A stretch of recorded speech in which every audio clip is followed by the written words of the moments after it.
One of the things that I struggled with when I was younger is I would find something, I would really dive into it, learn it, love it, and I would feel like I mastered it and just discard it. With spirits, with wine, with cocktails, with hospitality, I never feel like I'm gonna approach mastery or approach completion of it. I feel like I feel like it's a mountain in the distance that you can see the tip and you're walking towards it, but you're never gonna reach it. But the walking up that mountain is so much fun.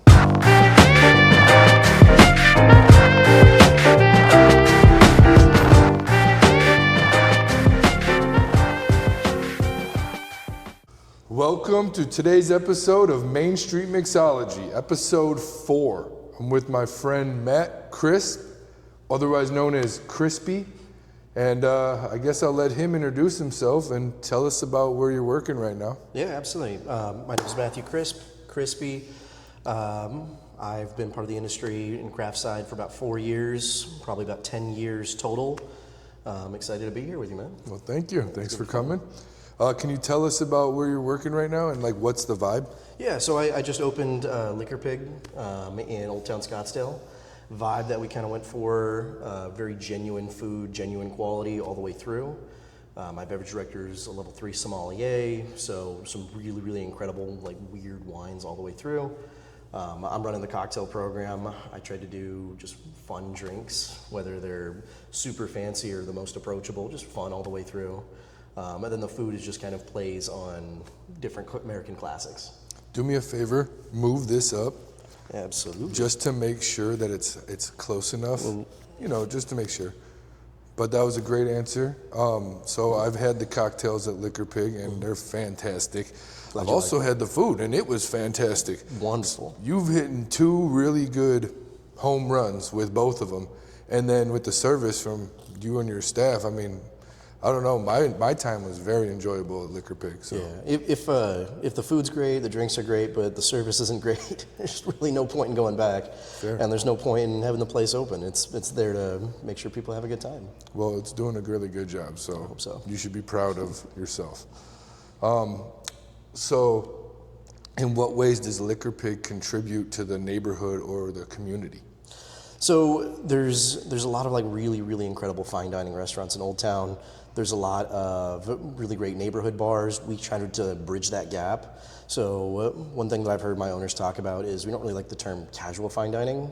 We think more of just genuine throughout, which is something that I really, really resonate with myself. Is I just think genuinity, and I think people can taste that. We bring that fine dining quality while still just being a fun, relaxing place. Yeah, you're kind of a neighborhood bar, even though you're doing really good food and cocktails. That's kind of the goal, is my cocktails shouldn't outshine the wine, which shouldn't outshine the food. It should just be good.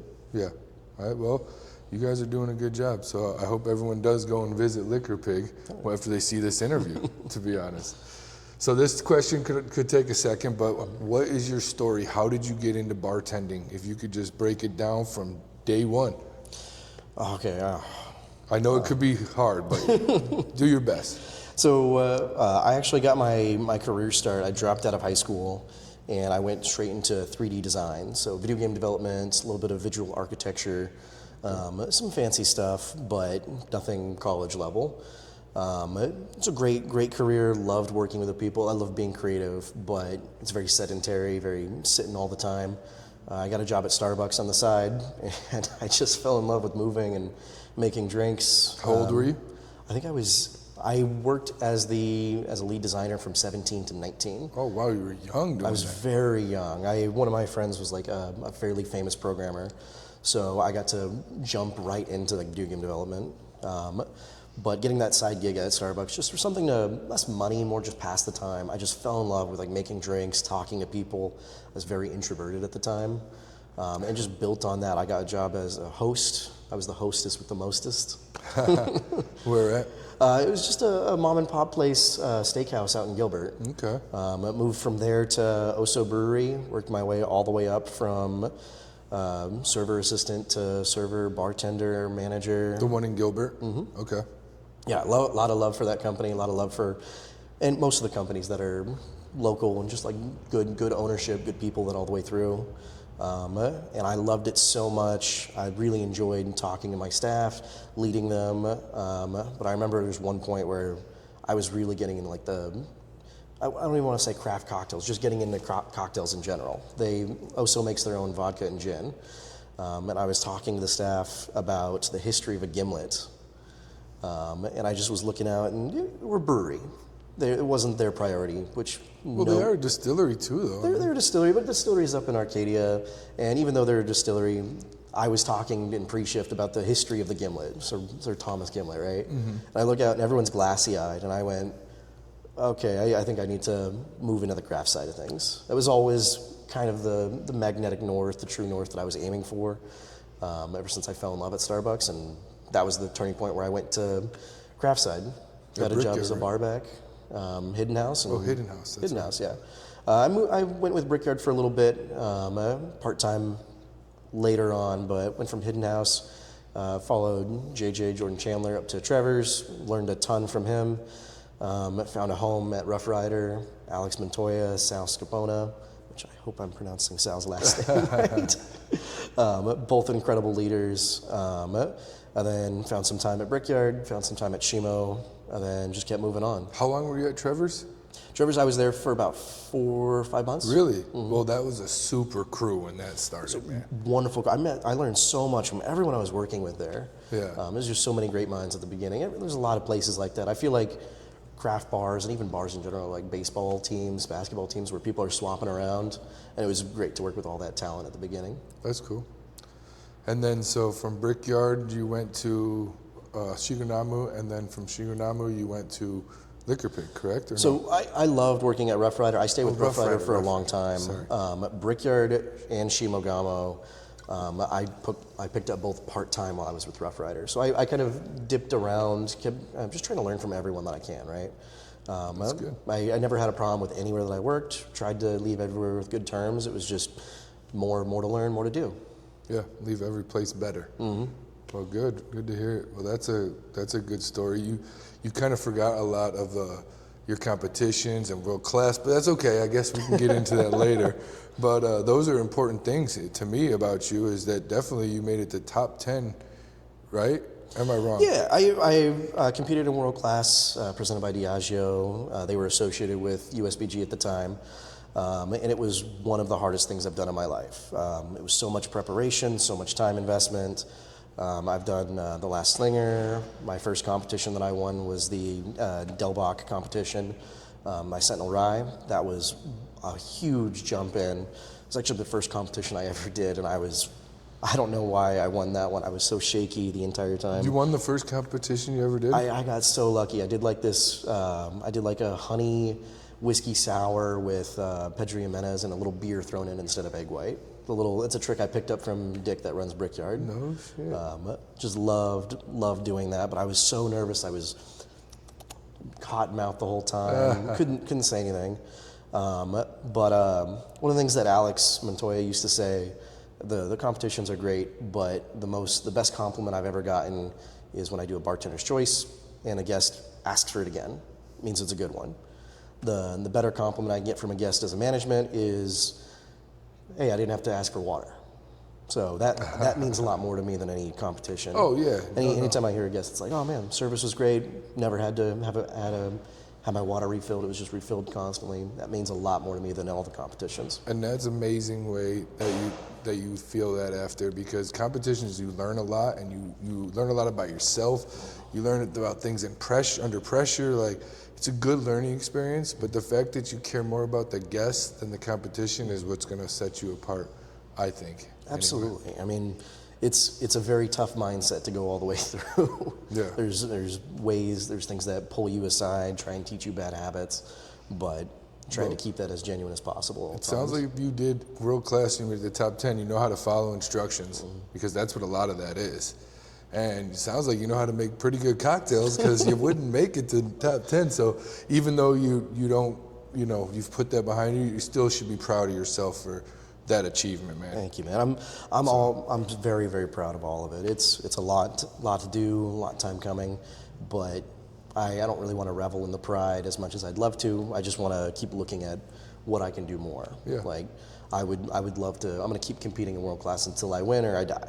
Love it. Until the end of my life. And now you're doing the Nika Perfect Serve. Yeah, I'm competing in that one coming up soon. When is that one? That one is in 2.5 weeks, September 22nd. Okay, good. Very big time too. That's the autumn equinox. Autumn. Oh, really? Autumn Oh, equinox. really? Yeah. Okay. I love the changing of seasons. So big emotional time for me. Changing of seasons. That's cool. Feels like everything's kind of coalescing for that competition for me. What's your zodiac sign? Virgo. Virgo. Okay. No, my girl wants me to ask people that. She's very connected with the stars too, so she's always like, I want to know what their zodiac sign. I love stargazing. I love doing astrology as well. I love reading into it, but whether it means something or not, that's for every person individual to decide. Yeah. I just learned recently that means I make a lot of lists. Okay. And as I was like listening to a podcast or something where I heard that, I pulled out of my backpack like 15 lists crumpled up in the corner, and I'm looking at them like, yeah, I guess that's me. Sometimes it's crazy how scary that's going to be. All right, well, here's another, doesn't have to be as big of a question as the last one, but what's next? What's in your future professionally as a bartender or a hospitality individual, or is that out of the picture? Are you going to do something else? Oh no, this is my career for life. There's no changing it. What's next? That's always the best question. As long as I feel like I'm learning, I'm gonna stay right put. Liquor Pig is gonna be my home for the next year, 2 years, maybe 3. I talked with Scott Casey about this when I first got started. I was like, I want to keep learning, do everything. Right now, when I finish up with the competitions, I want to aim for my level 2 sommelier. I feel like the level 1, the introductory, was a huge help for all these competitions to know wine palettes, food pairing, and apply all that knowledge about terroir and everything to cocktails was a huge help. And I feel like the level 2, the certified, is where people start to take it seriously. Yeah, no, that's a good idea. I think that's a really good idea for you. Because the SOM, like, first of all, that's added to your resume. That's dollar bills. Oh, absolutely. But people respect that. Level 2 is like, people forget how easy level 1 is compared to, it's not easy, but from 1 to 2, that is a huge jump right there. So I hope you can do it. That'd be cool. It's gonna be a lot of work. If you could open your own dream bar restaurant, what would it be? Ooh, I have an easy answer, but I'm gonna put a caveat with it. Okay. The best bar is always gonna be for the location, right? Mm-hmm. I have this dream of getting my start in coffee, doing a coffee shop in the morning, little mini speakeasy, omakase style, where everything changes on the daily. It's what we have prepped, what we're making, and a set change menu every night, right? I would love that. That's a very niche concept that's only gonna work in this one spot on the entire planet, maybe if I'm lucky. Why one spot? I mean, I feel like the timing's got to be right for purchasing. The timing's got to be right for when it's opening, the economy. Like, there's so many different factors that go into when would that concept work of a coffee shop omakase speakeasy, that it just has to, the whole universe has to align everything. Okay. Well, I'll tell you what, I think that you're selling yourself short, because I think you could pull that off. You might need a hand or two, but I think you could, and I think this is what I've learned just about our location in general, because when we were writing this business plan, everybody that I knew said, don't touch this building, it's a terrible location, and they actually said the same word 3 times in a row: location, location, location. What we've done as a team, not just me, has made this a destination. Oh, absolutely. People come here from all over the city to eat here, to drink here, to be a part of the Guad. So I think you can do that. Mesa, East Side, bar none. I love coming in here. But I think you could do that. I think you have the capabilities if you put your mind to it, and it's going to take a lot of work. But I bet you could. I think that'd be so cool. I would go support you. Oh man, I'd appreciate the support. All that opening, that's a long ways out. That's fair. I want to feel like I've learned as much as possible on the craft side of things, making cocktails, competing in competitions, certifications. I want to get my spirit educator next. Yeah. Like, how old are you? 29. I just turned 29 Okay. like last week. You got time. Yeah. You're doing just fine. You're on a great pace for how old you are, I think.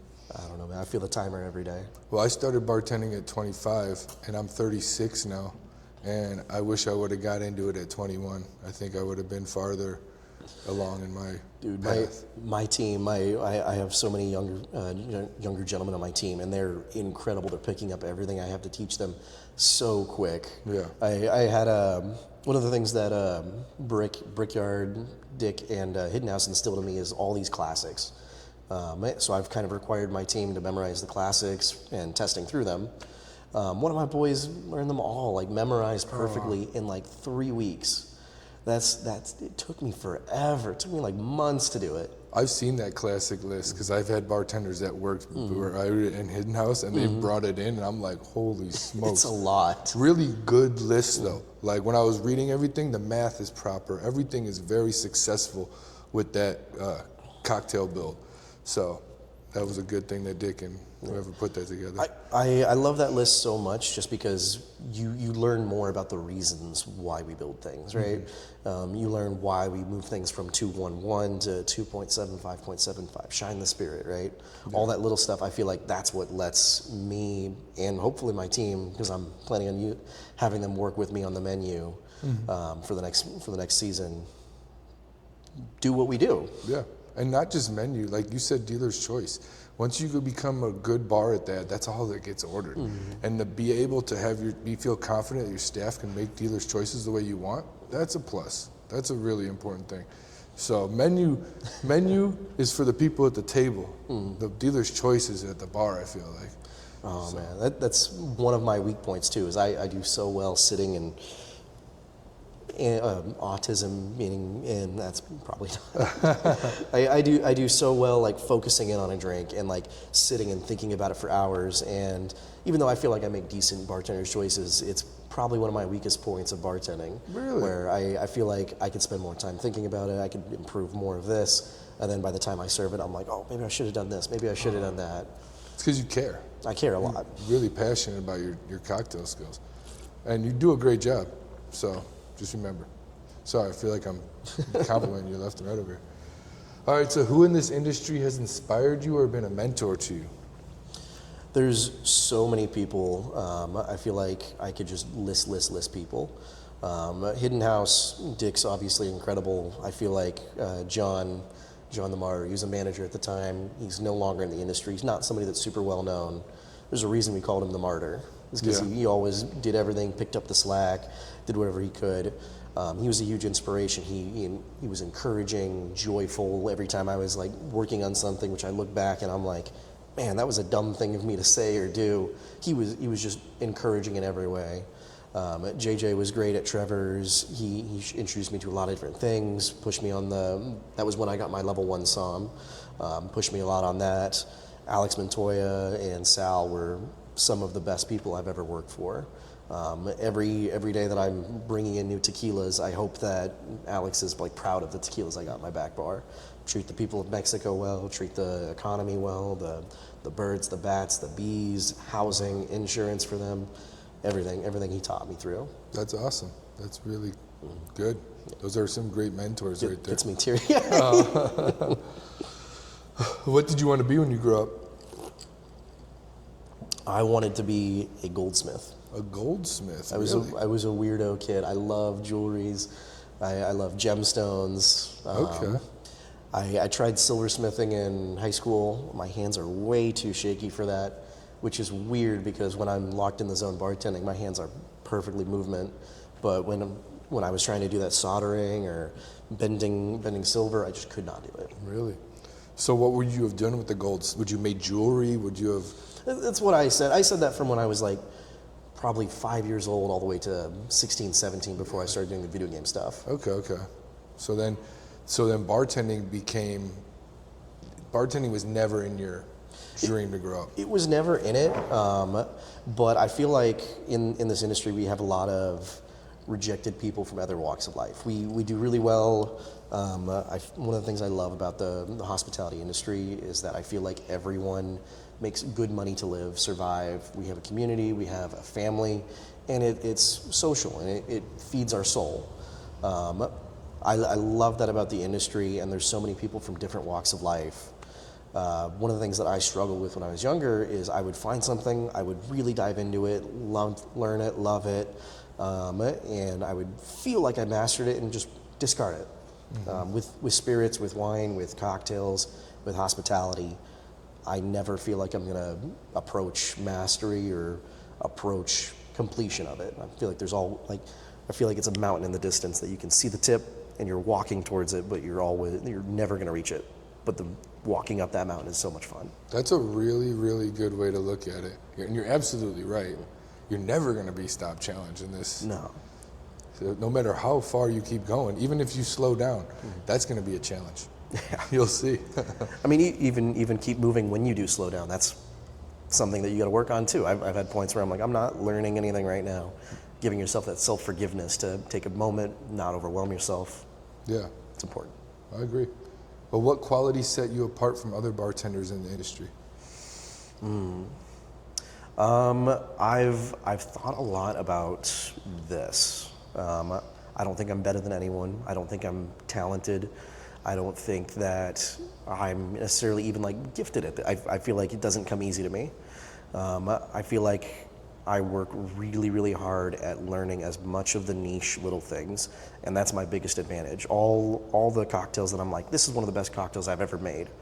One of my favorite drinks I made recently was I pulled Boys, which is this weird, think of it as like a wood syrup that they use in cognac, Okay. where they're kind of like roasting the wood down into a molasses syrup. What's it called?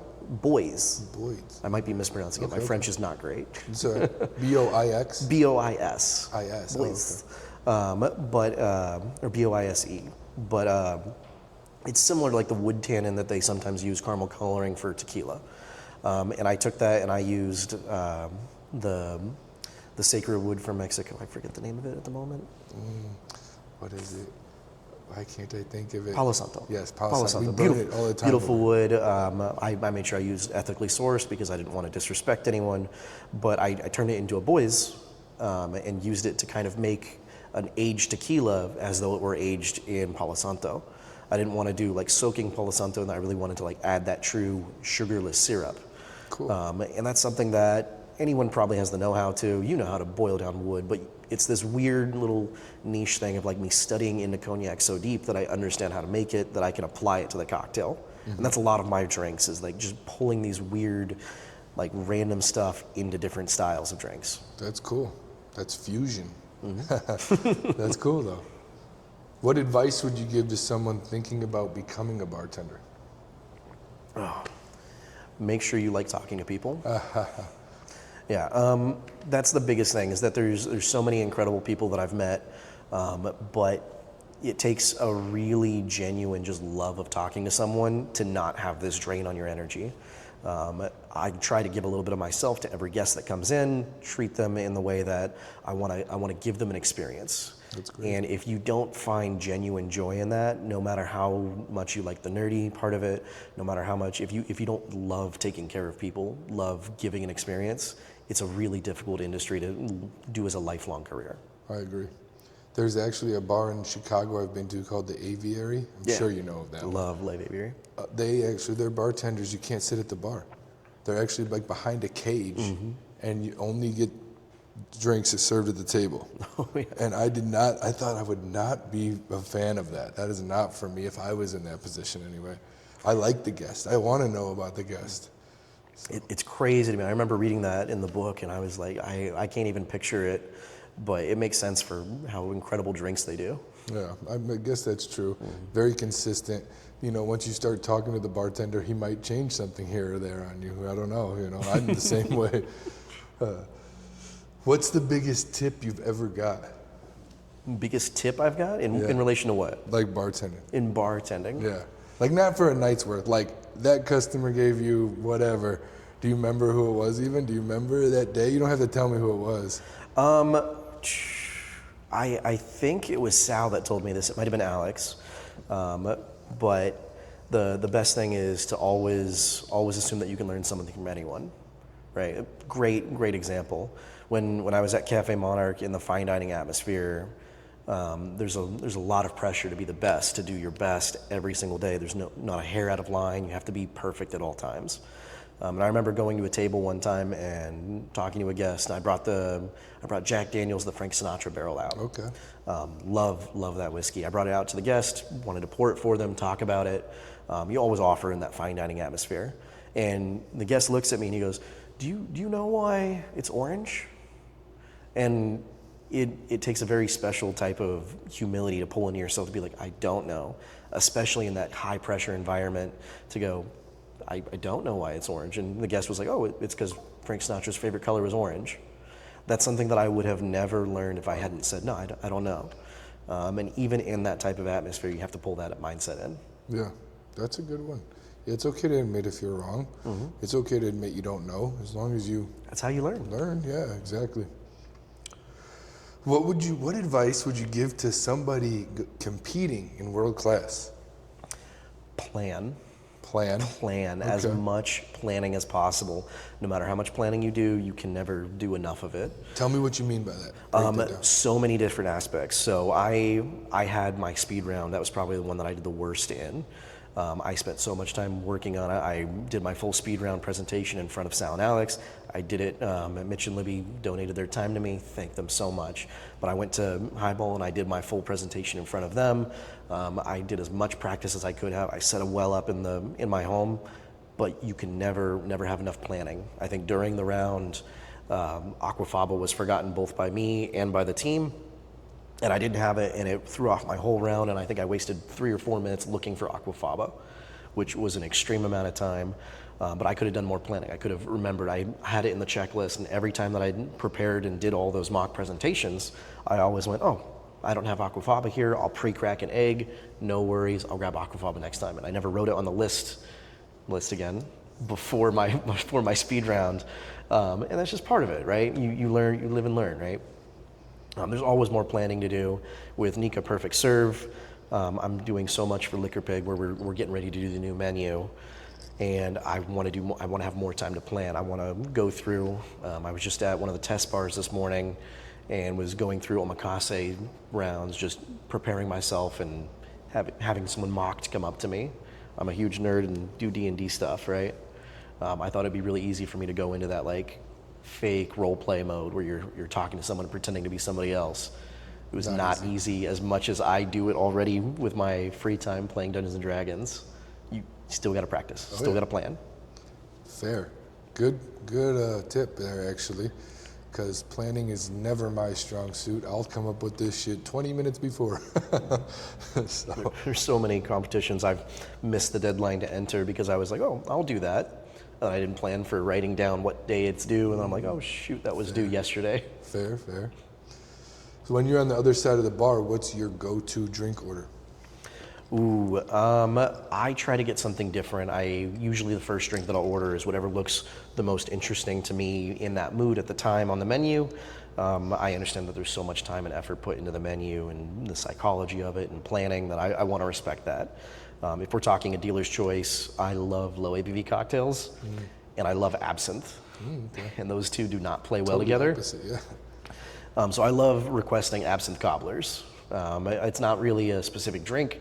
I kind of just tell the bartender, hey, I'm not testing you.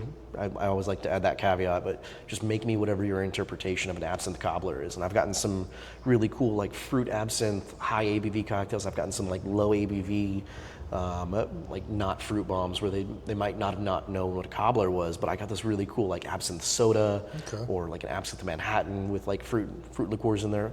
Just a whole spectrum of things. And I love absinthe so much, I've enjoyed every single one of them. Yeah, well that's good. You like the anise, huh? I love the anise. I don't think they could put wormwood in it anymore. I think they can. They can? Yeah. It's so like, I remember reading about it, it would take so much wormwood to kill you or something like that, or make you go blind. If I want to be fancy, it's thujone. What is that? It's the molecule that kills you. Okay. Yeah, like parts per million or something like that. Yeah. Well, I love a low ABV cocktail because it's usually got Amaro in it, and those are my favorites. So. Oh man, the low ABVs at my place are all sherry based. And, okay. I think I should probably do Amaro for the next one. Sherry based is just as, I'm not mad about that. Those are juicy and fruity usually, and beautiful area. So if you had to bartend in another country, what would it be like? Let's say you had to go off, like going to war almost. You had to pick 3 countries. What would you want to bartend in, and why? Do I got to pick 3? No. Nope. But I'm just giving you an example. First choice would absolutely be Japan. With our style of bartending, they obviously didn't have prohibition, so they have so much more like attention to detail to like these weird niche things, like the ice that they do out there. I would love to learn everything they got to teach. I'm one of the things that I do to relax is I play a Chinese board game called Go, and that's, even though it's Chinese, it's really, really big in Japan. Okay. So I would love to go out there and kind of immerse myself into that culture and appreciation. Number 2, Sydney. Australia. Without a doubt. They also have a really incredible, like, strong cocktail scene, I right? have no clue. Damn. From what I've heard, obviously, grain of salt, it's all filtered through social media, and Yeah. no one trusts that. Well, Japan does. You know Singapore does. Oh, I didn't yeah. know Australia had Sydney was that big. Singapore, I was going to say England for the last choice, but Singapore would definitely be a good choice, too. Wouldn't it? Yeah. My advanced Som when I was at Cafe was, he'd lived in Singapore for a few years. The stories he told, incredible. Just both the wine, the spirits they go through, the things they have access to. That would be another one that I would love to experience. Hell yeah. Well, Japan, I used to watch Japanese bartending videos like on YouTube after work and like fall asleep to them just because I was like trying to study how they stir quietly and shit like that. Oh man, I can't do the stir quietly. I tried so many times. So hard. But I love doing the like, where they move quick and then slow down immediately. I love it. Feels so good. So clean. The movements that they do and all that. Every day I try to emulate it. That's good. You should. That's a good practice to like aim towards. If you can be a Japanese bartender, like the bar you're trying to do, the speakeasy, if you incorporate like a little 10-seat bar and like you focused on each person, I bet you could fill that place up. That's the goal. So how has the bartending community supported you in Arizona? These questions are more focused towards Arizona. Absolutely. I remember I did my first pop-up ever with you, and I had so many people come out to support me. The one with you, Daniel, yeah, and, me, Megan? Daniel, Megan. Oh, yeah, that was so many awesome. people came out to support us, and I remember just feeling like overwhelmed because even though it sounds impressive, me doing a world class, that was in Denver. That wasn't here in Arizona. No one really knew what I could do or what I was capable of. So it was so like tear bringing to my eyes to like see these people come out to support both you and me and Daniel and Megan too. Like it was just incredible to see everyone come together. Obviously I've joined USBG. That's been incredible to see the community come out and help just help each other learn. That was one of the biggest things that helped me get into it. I remember the big event that I learned recently was put on by Kaylee Asher, the rum event that she did, where it was 150 people sitting there, and there was like 7 or 8 rum sponsors. It was one of the most incredible events I've ever been a part of, and we're just trying all these different rums and learning rums deeply together. That was one of my favorite experiences. Cool. No, that's Meeting awesome. everyone, learning. And that USBG has been very good to Arizona bartenders. I still get the emails inviting me to all this stuff all the time, and I don't even think I've paid my dues in a few years. So, but yeah, they're always really good to Arizona bartenders. Always happy to help teach people, always happy to learn. Yeah, since day one I've been going there. When I would go there, everybody was always good to us. So you're like family when you're bartender, like bartenders like that. All right, where do you see the Arizona cocktail scene in the next 5 years? Oh man, I see so much talent being just. I think of it as like seeds of like people growing and experiencing new. I see bringing all this craft style to less craft places. People moving out and moving their own programs. My place ended up being pretty high-end food, high-end drinks, but I love seeing just these really incredible cocktails in places that you wouldn't expect. And that's kind of what I see coming out in the next 5-10 years is just these incredible bartenders running their programs at maybe mom and pop, really genuine just restaurants that you wouldn't expect to get craft level cocktails, but you go in and it's just incredible drinks. Yeah, I think so many more places are moving towards fresh citrus and sugar, just basic cocktails even. Yeah. Even just Tommy's Everything or daiquiris, and it is helping their business. There's so many places I've been where I'm sitting down and the guy, I think I was at a Chili's the other day, and I'm sitting there and the guy next to me sits down and goes, "Hey, I'll have a Vucare." And I'm like, dude, just order a Vucare, and the bartender's like, yeah, absolutely. Runs Amazing. make a Vucare in a Chili's. It's incredible. Wow. And I just see that growing and expanding everywhere. Did you follow up on the guy's Vucare and see if it was good? I mean, I didn't taste it, but I talked to the guy. You He's did? a good Okay, guy. Yeah. okay, cool. It's always nice. As much as our community is family and supportive, and we all work together, it's really incredible to see people that are enthusiasts. Because he wasn't in the hospitality community. He was just like, yeah, I was introduced to it once. And the enthusiasts are who support us and make sure that we survive. So That's cool, man. Yeah, I love that. you can't have a craft cocktail bar where we're spending hours on one drink in prep and everything without somebody that likes to drink that drink. Yeah, that's a good point. What's the point then? Yeah. What role do you think bartenders play in shaping the culture of a neighborhood? Ooh. Kind of like your bar. You come, so for example, anyone that doesn't know about Liquor Pig, it's in Old Town Scottsdale, next to a lot of clubs, a lot of other just local, like Boondocks is right across the street. They've been there for how many years? And you guys are like the next level elevated neighborhood bar. So what role do you think bartenders play? I don't even want to say elevated because we all do the same thing. Whether I'm dealing with a guest that's a little difficult, or the bartender, a good friend of mine, is dealing with a drunk idiot over at Gilligan's, we're doing the same thing. Gilligan's, that's right? what it is. Incredible work either way. The way I see it is when we go into work, the cool thing about being a bartender is we get to choose how much we give a shit. Every day we walk in and we choose how much we want to care.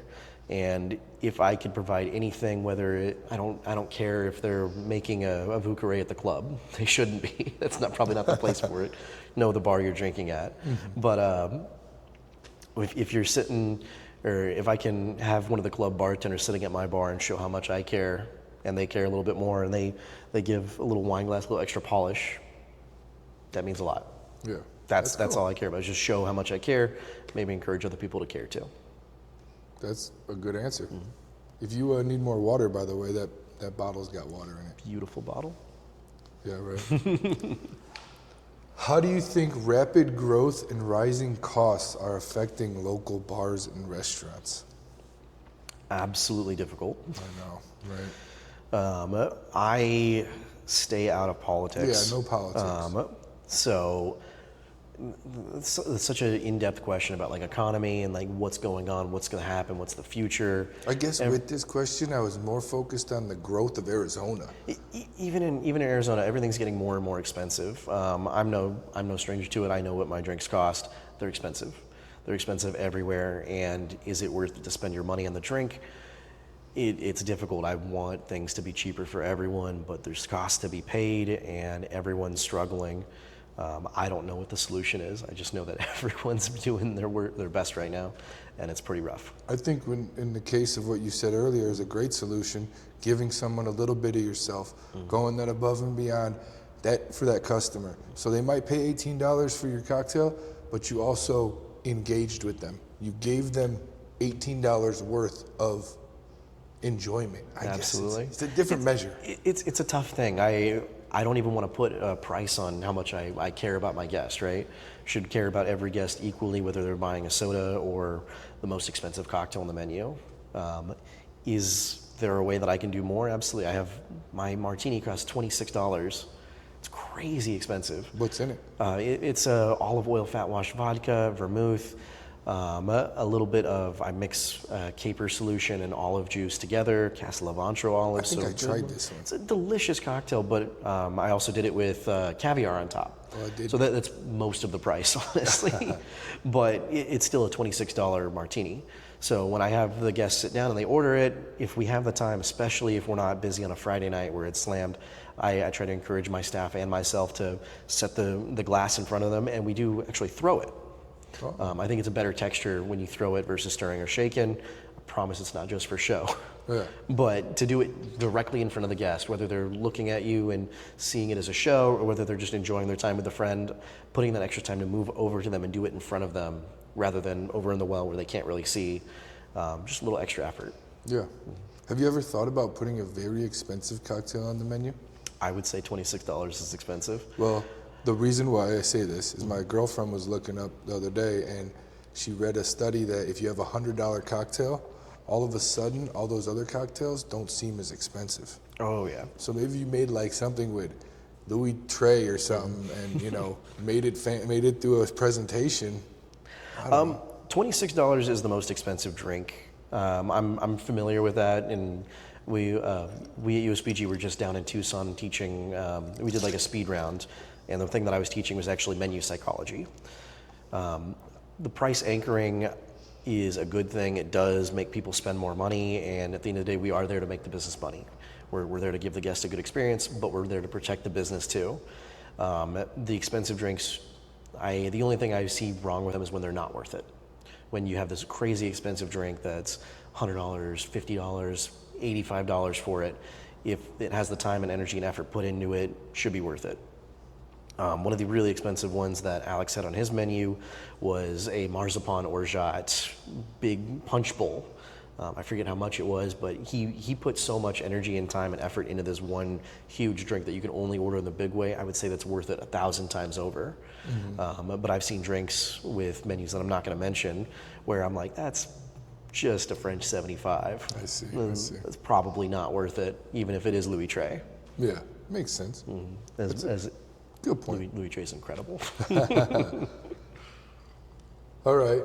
Well, this part's more based on you. What is your favorite restaurant? Ooh, what is my favorite restaurant? I really go by different moods, different vibes. There's a really genuine hot pot place over in Tempe that I like. Icho Izakaya and Shima, where I worked, are probably two of my favorite sushi places. Uchi is really awesome. I've only been in there once, but I would put that in my top 10. Me too. When I think restaurant, it's pretty rare that I go to restaurants because I'm so cocktail focused. I go to cocktails first, and then I'm like, okay, well, I want them to have good food, but my priority is usually cocktails. What you're passionate about. So those are all good restaurants you named. Izukaya, I can't say it, is the one on Scottsdale Road? That's the one. It's actually a little hole in the wall in Tempe Mesa area. Oh, okay. I think it's one of the former chefs of Nobu, California, that quit California scene and was like, nah, Hollywood, celebrities, not for me. I'm gonna go make a really cool place. I gotta look this place up. It's a great place. Yeah. But, I mean, I don't think there's a real true favorite. No, that's fair. I'm just trying to pinpoint that restaurant. So, all right. Well, this one's a good one. What is your favorite cocktail book? There's a lot that I've gone through over the years. I remember James, one of the Summit Hidden House. His favorite book was Setting the Table. That one was really, really good. Danny Meyer talks a lot about himself the first 3 chapters, but the rest of it is all about just serving the guest genuinely. That one had a huge impact on me. A Proper Drink was a huge impact, just talking about like the evolution of craft cocktails from the 80s to 90s to 2000s, and understanding who brought Arizona cocktails here, who brought cocktails to Seattle, to LA, way back when. 40 years ago, way back when. 1980. Yeah, that one was really influential. On my actual cocktail style, it'd be a combination of Bartender Manifesto. It would be a combination of Aviary. That one, a lot of like in between the lines, flavor profiles. One of their cocktails, I'm actually pulling in inspiration with their passion fruit mustard cocktail for the next menu. From what book? Aviary. Oh, Aviary. I think it was one of the ones at the very end of the book. They did passion fruit mustard together, and I love that flavor combo. Wow. But I'm gonna go with Codex. Codex. Codex. I have to go with the classic. I love how you just went through all those great books. All those fancy ones, right? And then settled on Codex. It's everybody's answer, right? That is a good answer. It's the first one that I read. And, you mind if I change it, actually? Sure. I'm going to swap in because when I was at bar back at Osu before I was bartending, Zach Vasquez, who I'm definitely mispronouncing his last name, he works at, I think, Sanctuary in Camelback now. Oh, okay. He gave me Southern Teague's book. Southern Teague runs Amargo de Amor in New York. I was gonna say I don't know this. Just an Amaro bar. Most people haven't heard of it too much. The book's called I'm Just Here for the Drinks. Okay. And great cocktail book. I still pull inspirations from it every now and then. But it was one of the first times that I was like, man, this is people can put a ton of effort into this. Yeah. Ton of time and energy. Most people would say near pointlessly. But I think that's the beauty of it, is the pointlessness. It's not pointless. It's fun.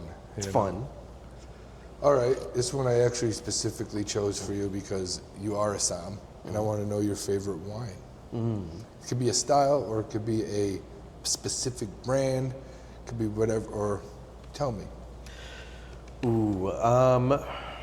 It really depends. Wine is what I drink when I go out and I want something consistent and I'm not in the mood for a cocktail, right? Wine's always going to taste delicious. One of the things that I like to, because I love poking fun at the overly pretentious. I love a Zinfandel. A Zinfandel? Zinfandel. And it's in the Som community, especially in the level 2s, level 3s that I've met, Zinfandel is kind of known as like a joke wine because you can never make it consistent because the grapes always grow at different rates. So even if you have the best vintner in the world, right, the best winemaker in the world, it's never going to be the same because the grapes are always random on how ripe they are. You can have an overripe, almost rotting grape on a grape that's barely green. So Zinfandels are so inconsistent, but because of that, you always get this fun complexity. And you can't blind test Zinfandel because it's always different. It can taste like any color of the rainbow. That's usually my go-to whenever I'm at a bar that I'm like, oh, they don't have incredible wine. They got a Zin. I'm gonna get that Zin. I never knew that. I just learned something there. It's a dumb one. I could go the easy answer. I love Pinot Noir. I love Gamay Burgundy. I love my left bank and right bank Bordeaux's. Italy, I love Super Tuscans. Montepulciano's pretty great too. But do you remember the wine that you gave us at Liquor Pig? Oh, absolutely. That was a Pais. That was so good. So unique. It was this weird one. I believe Scott told me the story. One of the I think second growth vintners from Burgundy went on vacation in Chile and just ended up falling in love with a random varietal out there and made a wine in the style of Pinot Noir in Chile. And it was like a one-off that he did. Such a beautiful wine. It was it was like cranberry juice. Yeah, it really was. Is there any left of that? I got 2 bottles left. I might have to get one for my girl.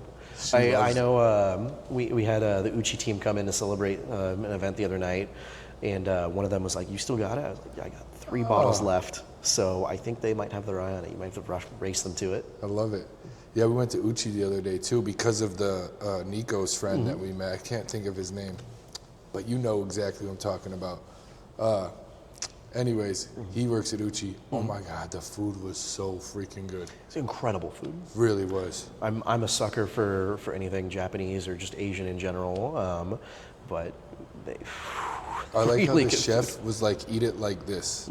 Like this is how the chef wants you to eat it. I'm like, I love that. I wish everybody would do that. Dude, it's incredible when they do that. That's something that I learned from the competitions too, is you got to tell people how to enjoy their drinks sometimes. When you have garnishes that are like, oh, this is supposed to be eaten, take a sip, eat the garnish, then go back to it. Like being told how to eat it, and you know that there's a lot of care put into that. Definitely, so true. All right, what's your favorite mural or piece of art in Arizona? Favorite mural or piece of art? Yes. I don't want to really reveal it. One of the bartenders in the Phoenix community is a graffiti artist. Okay. So I'm not going to reveal his identity. Cool. Not going to say where the art is, but I know a few of his graffiti ones that he tries to do in non-evasive places. Does he have a name, like a graffiti name? He does. He has a sticker on the wall at a bar that I'm not going to mention. Okay, we'll just leave it alone. But a local graffitiist. That's badass. Yeah. That's pretty badass. Yeah, our community is so talented. I love meeting all the people in the Phoenix community that have like this random talent or this random talent. It's just incredible. Yeah. Well, this one's kind of just for fun, but what's your favorite dinosaur? If you had to pick. Oh man, pterodactyl. Pterodactyl? Pterodactyl. Why? They fly. Yeah, fair. Would you not want to just fly free? I guess so. I'm scared of heights, so maybe Scared of not. heights? I think like T-Rex, Velociraptor. T-Rex is really good. I'm woefully ignorant on dinosaurs. I wish I was more. I know pterodactyl is probably one of the mainstay ones, but Yeah, I think it's so cool. That's It's always cool. flying around. that's fair.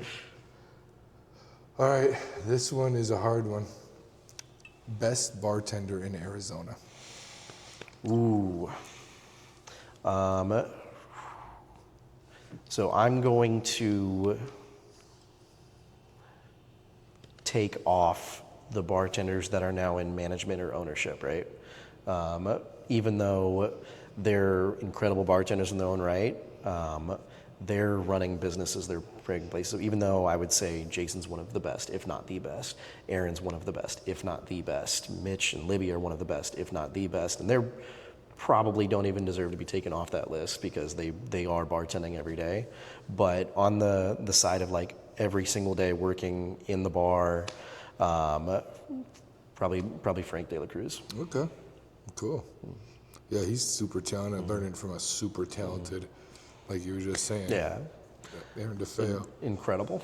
Yeah, that's a good, and he's doing a lot for the community as well. Yes, he started is. that bartender coalition. Yeah, he started the education thing. I love that so much. Yeah. Dude, I'm so excited to come support their low ABV, no ABV night next week. There you go. It's Cool. gonna be so much fun. Love it. All right, what's the best industry bar? It's tough for me. Because I'm not in the Phoenix scene right now because I'm in Scottsdale. I'm not able to go to the industry bars very often. Who's the best industry bar right now? I don't know. I feel like it's an ever-changing thing. Yeah. At least for this weekend, it's Quartz without a doubt. Oh, that's Because fair. rest in peace. I haven't delved into that. That's their private business, but I'm 100% going to say that's the best industry bar right now because I want to go support them before they move on. Hell yeah. Yeah, it's sad that that's happening. Yeah, it's such one of the most incredible teams. Maxwell's probably, I would say, the most creative bartender in the state, if not close to Frank, if not maybe beyond. I don't know. I'm not gonna Well, compare. Maxwell's been right there with you in a lot of world-class stuff. So, I mean, he's done his own fair share of... Insanely talented. I would say far above me, not there with me. He's inspiration every single day. I meet him, talk to him. I need to call him and ask him about Nika Perfect Serve because he's done it like 2 or 3 times. Yeah, why not? It'd definitely help you out. He offered. I've just been so busy with Oh, I everything. see. I haven't had time to. You got time this day? Yeah. Okay. Let's. Thanks meet. for making room for me. I appreciate it. Mm-hmm. Although this was hard. It took us two tries to get it done, but we did it. What's the best coffee shop? And this one I say because you're trying to start a coffee shop. I got a lot of answers for that. I'm just going to go straight off with Infusion. Okay. Infusion in Tempe is king in my mind. I've I had never heard of a. Why am I forgetting the name? Where is Infusion at? in Tempe? It's right next to Phoenix Rock Climbing Gym in the middle of Tempe, outside of Mill Avenue, Old Town. Incredible stuff. The owner is one of the directors and like coordinators for the Global Barista Championships. They do some incredible lacto-fermented coffee beans, which I really need to dive deeper in so I can pull into cocktails because that's such a cool thing in and of itself. God, right? That I sounds don't insane. understand how lacto-fermentation works yet. I had a shot of espresso there the other day.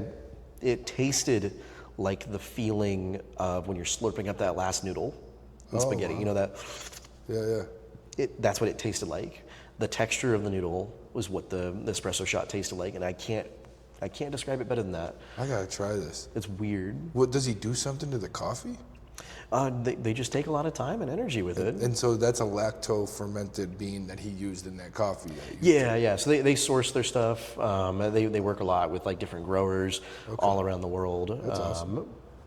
Patrick, I forget Patrick's last name, that runs the place, and then his right-hand man. They're both incredible. Okay. That's where I actually source the cold brew for my espresso martinis. Oh, nice. Very cool. What's the best steakhouse in Arizona?